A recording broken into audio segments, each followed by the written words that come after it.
Hello, everyone. Welcome to the Resource Management Institute's first Power Up session of the year. We're expecting a big crowd here, so I'm going to let folks keep getting logged in here, but we do want to start right at the bottom of the hour, so we'll be starting shortly. Thanks for joining us.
Hi, welcome everyone. You are in the right place. This is the Resource Management Institute's Power Up session. I've got about one more minute. I'm going to let folks keep logging in. We expect a big crowd today, so I will start promptly here at the bottom of the hour.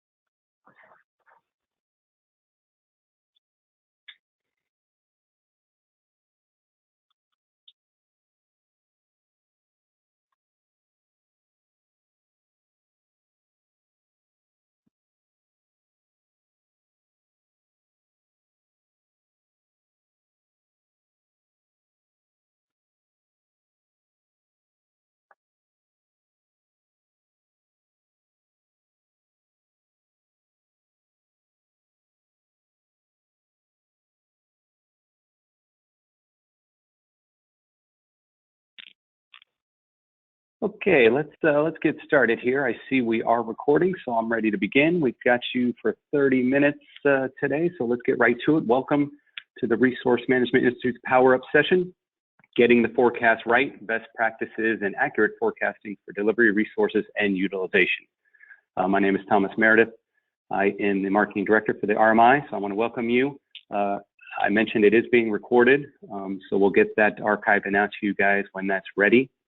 I also wanted to let you know we do have a handout of the deck. It's in your handouts window pane there of GoToWebinar on the right. You can feel free to download that if you wish. And we are also going to have a question and answer session at the end. We'll have a few minutes at the end for Q&A.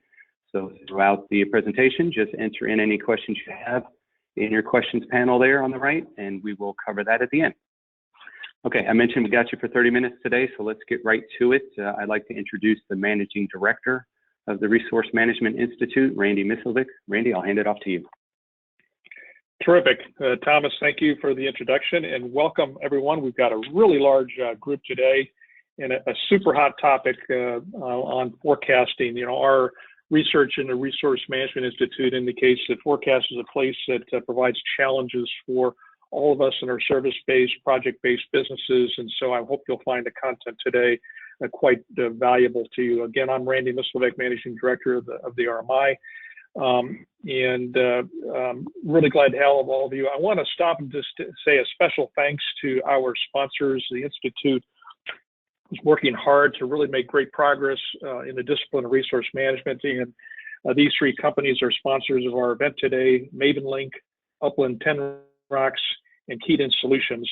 And I also want to recognize all three for their sponsorship in showing how important resource management is, and them getting behind the topic, the discipline, in this particular session. So thanks to our sponsors again very much.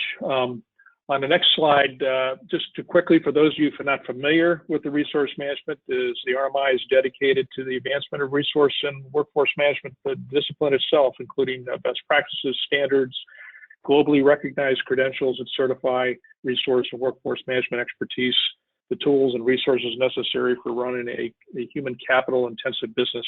We'll talk a little briefly about our certification program at the end of the event today, along with our Q&A. On the next page, for those of you who haven't been to our website, I would encourage you to do that.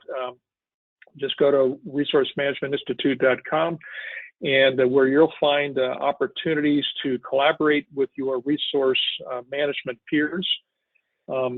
You'll find opportunities, another click mark, to innovate with your resource management peers through various tools. And so if you're an RMCP, you've gone through our certification program, you get access to a special toolbox. And then opportunities to get educated. We've got a variety of ways that you can get educated, to include these power-up sessions with the RMI. Now, best of all, by the way, joining the RMI is absolutely free. So if you can just go to this little box right up here where it's a join that's circled in green. You put in your name and your email, and I think that's, I can't remember what else it asked for, but you'll get free access to things behind the firewall, to include white papers, past event material, and other things relevant to this. We also have a very significant announcement for the Resource Management Institute, which I'll talk about at the end of the broadcast today. So I hope you'll hang with us for that as well. So with that, I'd like to introduce our speaker, Mark LaCroix. Mark is an advisory board member of the Resource Management Institute. He's also managing partner at RTM Consulting, which is the parent company of the Institute itself. Mark's got many, many years of helping companies in services-based and project-based businesses with improving their project-based performance, and in particular resource management. So with that, I'll turn the event over to Mark LaCroix to talk about getting the forecast right. Thanks, Randy, and hello, everybody. Glad to be with you today. So I'm going to be spending my 15 minutes giving you the Reader's Digest version of what I believe to be the critical elements of forecasting, or what I might say are the building blocks. If I'm going to leave you with 4 things, it's going to be these 4. First, I'm going to talk about data.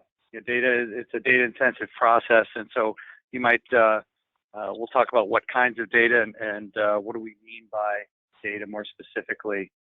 I talk about accountability. This is about roles and responsibilities and who's doing what, and how that comes together in an interlock function or process. I'm going to elaborate a little more on that.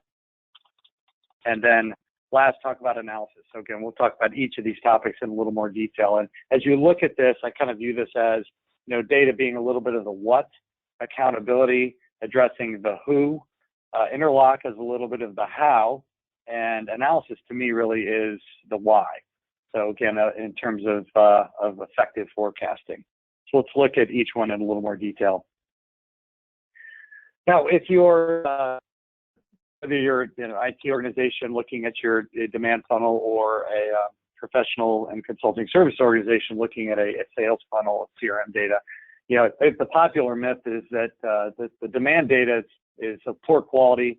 The people that own that data don't maintain it well for a number of reasons, and it'll always be that way. So because of that, I can't do proper forecasting. And I'm here to dispel that myth a little bit.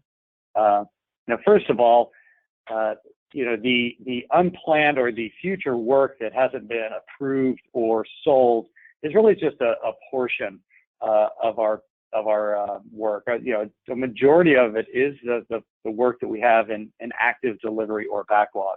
It is our projects. I venture to say that it's well north of somewhere in 80% of what we should be examining and looking at. So while the future work that's being contemplated or sitting in our sales pipeline is important, it doesn't make up everything, but we certainly have to be able to make sense of both. So what I want to do is get folks a little away from getting overly focused on necessarily the exact quality of that data, and more focused on the bigger issue, which is that the data itself does not come to us in a functional format. The fact is, if you take, for example, a sales opportunity, a lot of times that is simply a lump sum dollar amount. And we can't do resource planning with a lump sum dollar amount. We need that information broken down into a resource plan. And so really that's, to me, often where the rub is that we can't translate that information into something usable for us. So put more focus on that portion of it and less energy around telling the folks on the front end, whether it's your sales team or your strategic planning teams, that say, hey, I need more exactitude about this data. Focus more on, again, being able to get that critical information about what the resource implications are of those future or about to be projects. So really the key to managing the demand data in this situation is to find, who needs to define the resource requirements, how will they do it, what is the mechanism? These mechanisms may not exist today. Email is not a good mechanism, right? And then when will they inform RMO for action? So it's critical to establish those triggers of when do you want to start to track this information? When do you want to try to track that future demand, those planned future projects? So that's the one side of that equation.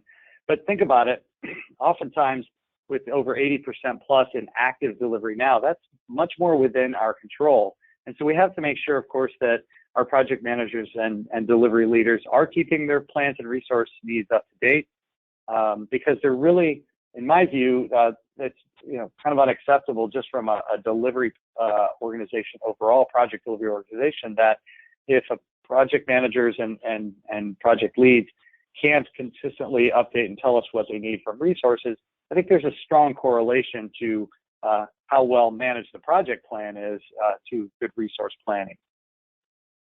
So again, the key here is we're trying to get away from dollars and we're trying to get into hours and people. Now let's talk about accountability.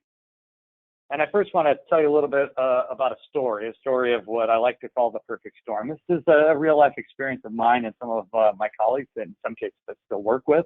And this is a situation. We're a professional services organization in this case, and we worked for a fairly large company that did large projects, I'll say $1 million to $3 million implementations of some pretty big industrial sized software for large telecommunications clients. And so we were a professional services organization, and like anybody, we're trying to manage our level of staff and meet the demand. Well, the head of sales was software sales, was walking around the halls crowing about all these large deals that he had in his pipeline. And he would walk over to our head of professional services and say out loud in front of him and the other executives over the organization, saying, hey, when I sell all three of these huge deals, you better be ready, and you better, they're going to close any day now. Well, fortunately, we decided to take some action, because hallway talk and water cooler talk about how big the pipeline is and we're going to close all three of these deals in the next month is just that. It's hallway talk. And so what we were looking at was, we played out some scenarios to say, oh my gosh, if he actually follows through with what he says, we will be faced with a perfect storm, which means we'd have to almost double or triple our capacity of people overnight.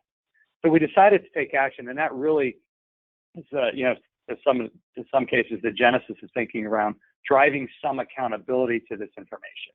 And what we're trying to do really is what we effectively do, and what you do in accountability is the people responsible for the information, right?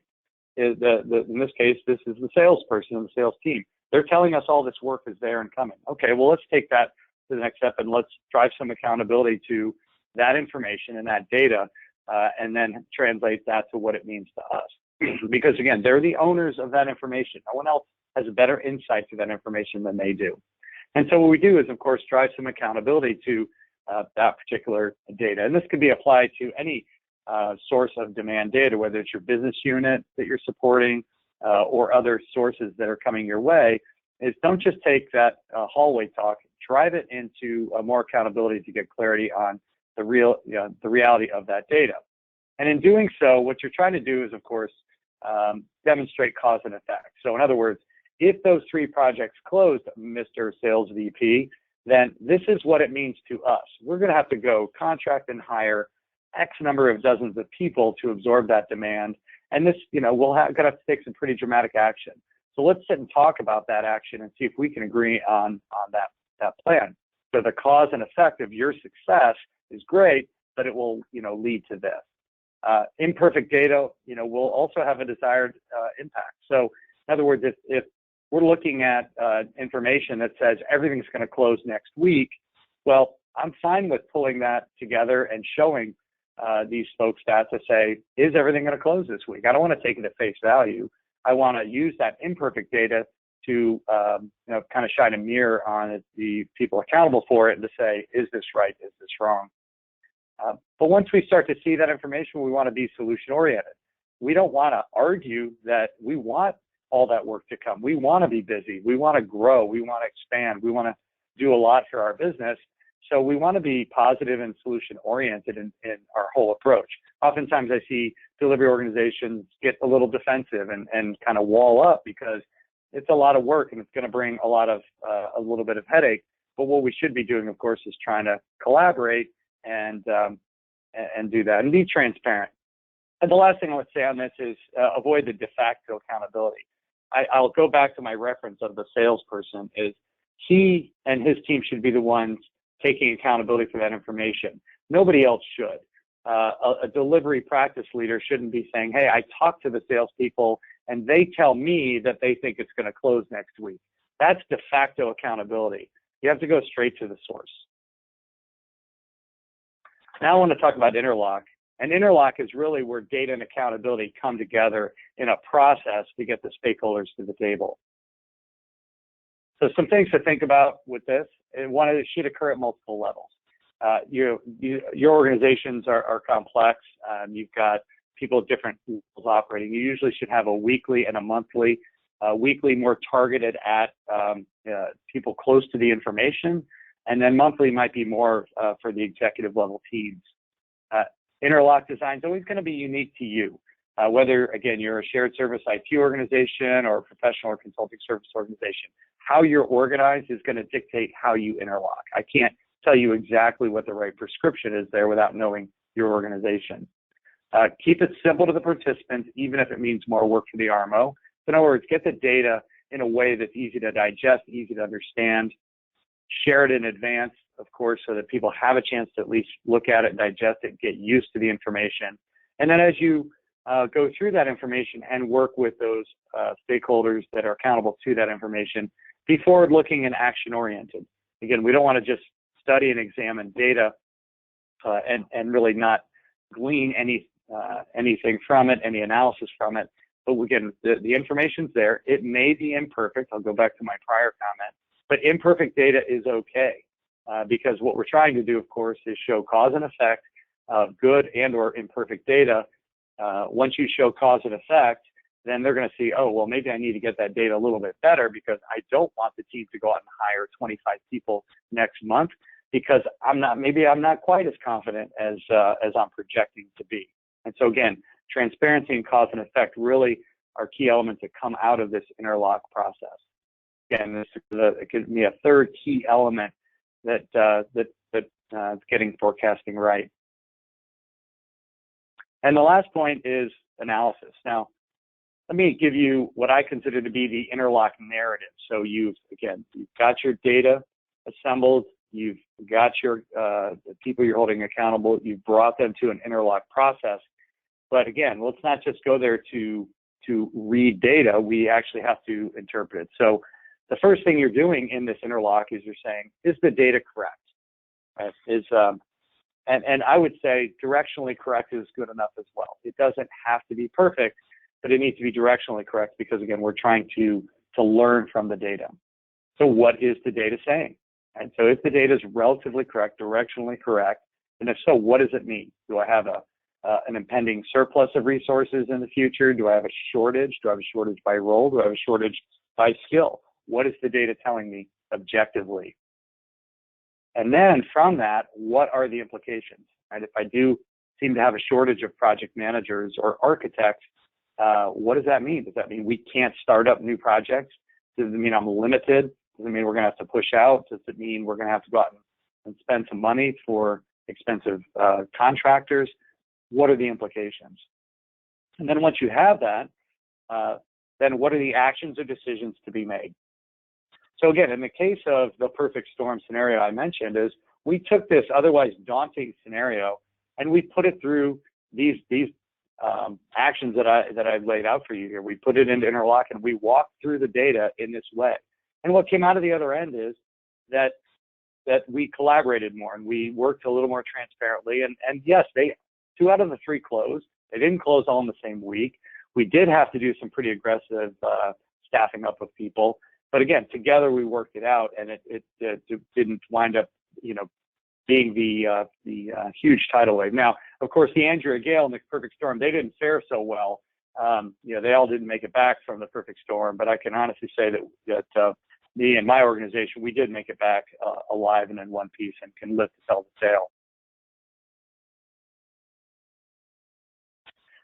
So in conclusion of some of the points, and this image here, I don't know if anybody can recognize this person. He's not really facing us, but this is Kelly Slater, and he is arguably one of the best surfers ever.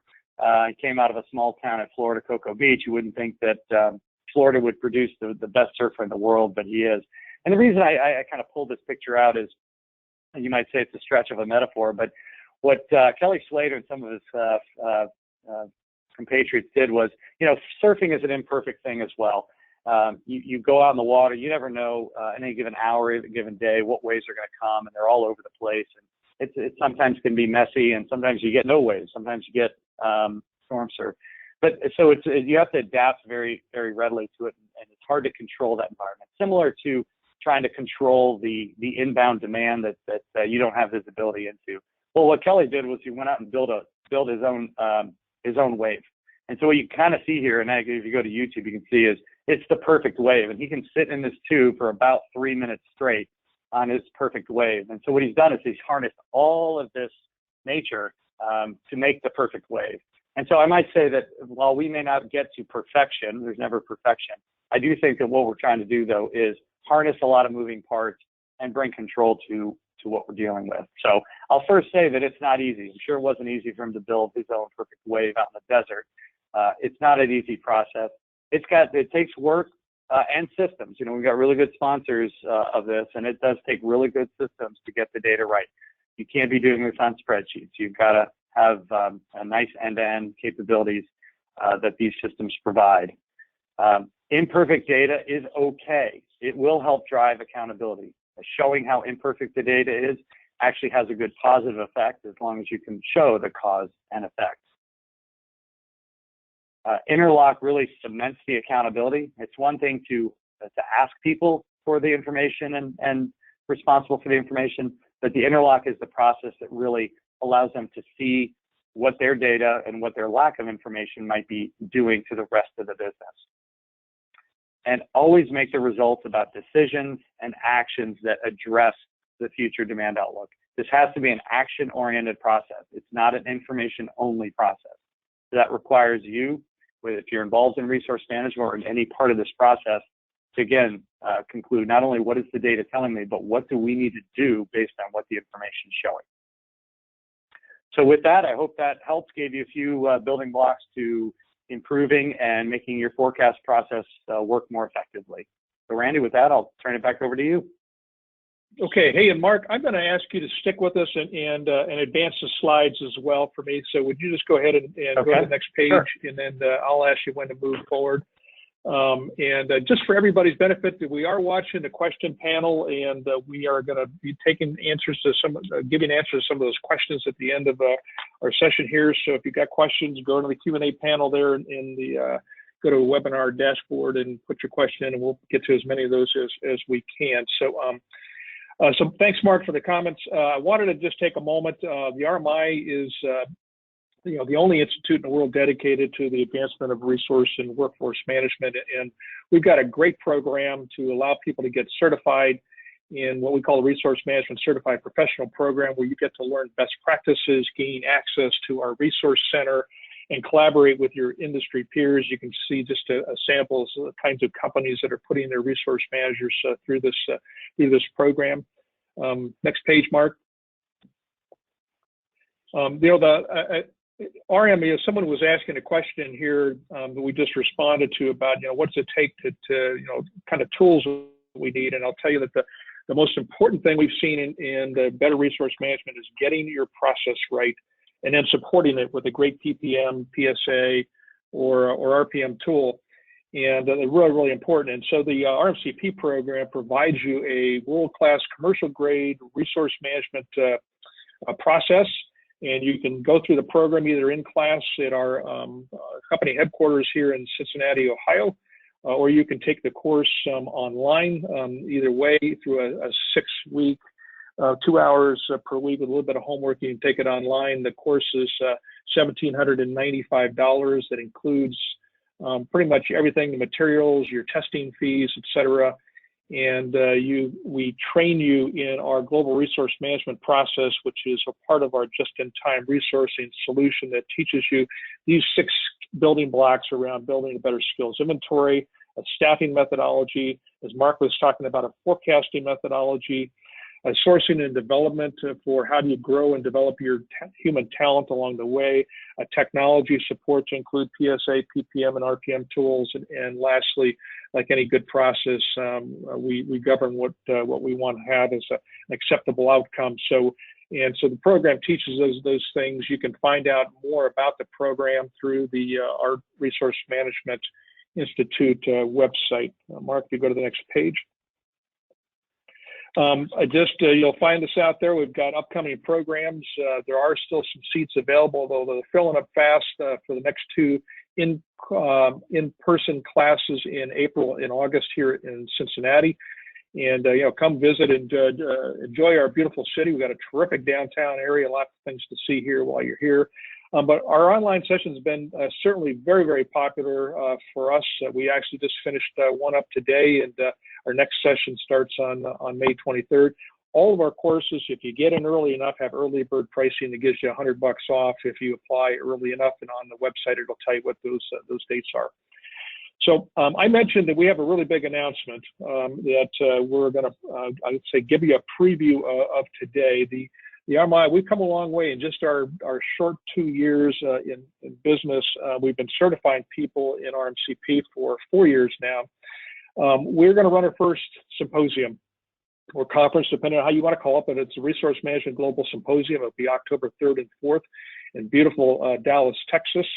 It's going to be held at the Hilton Anatole Hotel, and it'll be a day and a half long of just terrific content for people that are really interested in learning more about resource management. There will be some terrific expert speakers, panel sessions, social networking opportunities to get together with your peers in the resource management discipline. And by the way, also a popular event for project managers and people in the project management discipline, because resource management is pretty essential and important to that discipline as well. So if you join the RMI, by the way, you'll get the announcement when the official announcement goes up. We're just about done with the event website, and when it does, it'll go live, and people will be able to start to register for the event, and pricing and everything. All that information will be out there. So we're really excited about the symposium. Please do check back and learn more in Dallas, Texas. Mark, next page. I do want to say, before we go to our Q&A, I want to say again a special thank you to our sponsors who have shown a clear interest in the importance of resource management to the job that all of you do in your service-based businesses. MavenLink, Upland, Tenrocks, and Keyed-In Solutions. We thank them very much for their support. And with that, let's go to the next page, Mark, and we'll go to our Q&A. And Mark, I'm going to start shooting some questions directly at you. One question came in, just can you give me some examples of an interlock, what you mean by that, other than just meetings?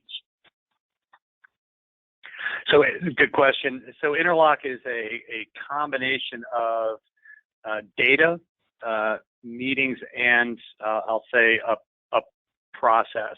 So I think it's more so the formulation of the data. So tactically, I would say that you should be having a weekly interlock with, I'll call it, a source of demand. If you're professional consulting services, that might be, again, either a sales representation or, say, a delivery representation from a specific either geo or practice. And so what you're doing is looking at that particular set of inbound work that the sales team may be owning, and you're reviewing all things. The process part is determining, again, what your level of visibility is.